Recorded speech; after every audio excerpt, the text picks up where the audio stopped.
Paano malalaman kung kayo ay tinadhana? Sa isang relasyon, may mga pagkakataon na nagtatanong tayo kung tayo ba ay itinakda para sa isa't isa. Ang pag-ibig ay may kakayahang magdulot ng kasiyahan at ligaya, ngunit hindi ito laging madali. Kung minsan, kailangan nating maghanap ng mga tanda upang malaman kung tayo ay talagang tinadhana sa isa't isa. Una, nagsisimula ito sa pagkakaroon ng mga magkatulad na saloobin, paniniwala, at mga personalidad. Ang mga ito ay mga pundasyon ng isang matibay na samahan.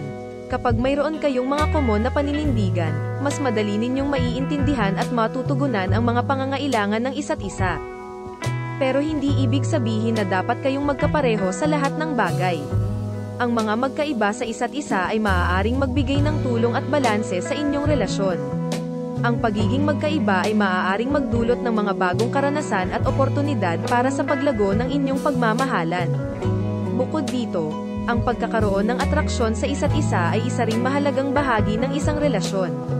Ang pagkakaroon ng romantikong pagkakaintindihan at kasiyahan sa bawat isa ay nagbibigay ng lakas at inspirasyon upang patuloy na maging masaya at maligaya sa inyong pagsasama. Dapat, meron kayong parehong mga layunin at pangarap. Matibay ang mga ito sa pagsubok at hamon na maaaring dumating. Ang parehong pangarap at layunin ay nagbibigay ng direksyon at focus sa inyong relasyon. Kapag pareho ninyong hinahangad ang mga bagay, mas madali ninyong malalampasan ang mga hadlang. Mas mabilis maabot ang mga pangarap. Isa pang tanda na kayo ay tinadhana para sa isa't isa ay kapag nagiging mas mabuti kayo bilang mga individual sa bawat isa. Kapag nagkakaroon kayo ng positibong epekto sa isa't isa, ito ay isang malinaw na palatandaan na kayo ay nagpapalakas at nagpapatibay sa inyong pagmamahalan.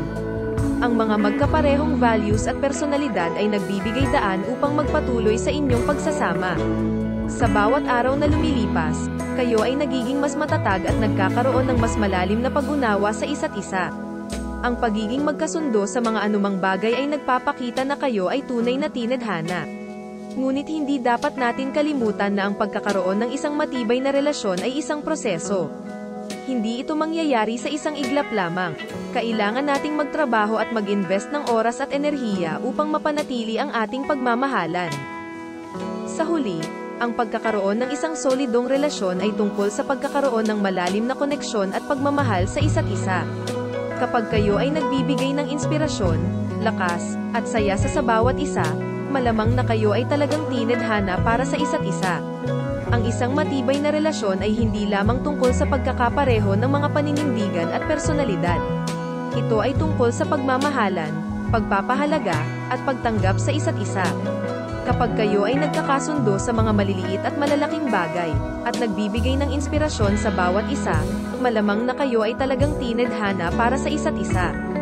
Sa bawat relasyon, may mga pagsubok at hamon na dumarating. Ngunit kung kayo ay talagang tinadhana para sa isa't isa, kayo ay magiging matatag at magtutulungan upang malampasan ang mga ito. Ang pag-ibig ay hindi lamang tungkol sa mga matamis na sandali, ito ay tungkol sa pagpapalakas, pag-unawa, at pagtanggap sa isa't isa sa kabila ng mga pagsubok. Kaya't huwag matakot na hanapin ang mga tanda na kayo ay para sa isa't isa.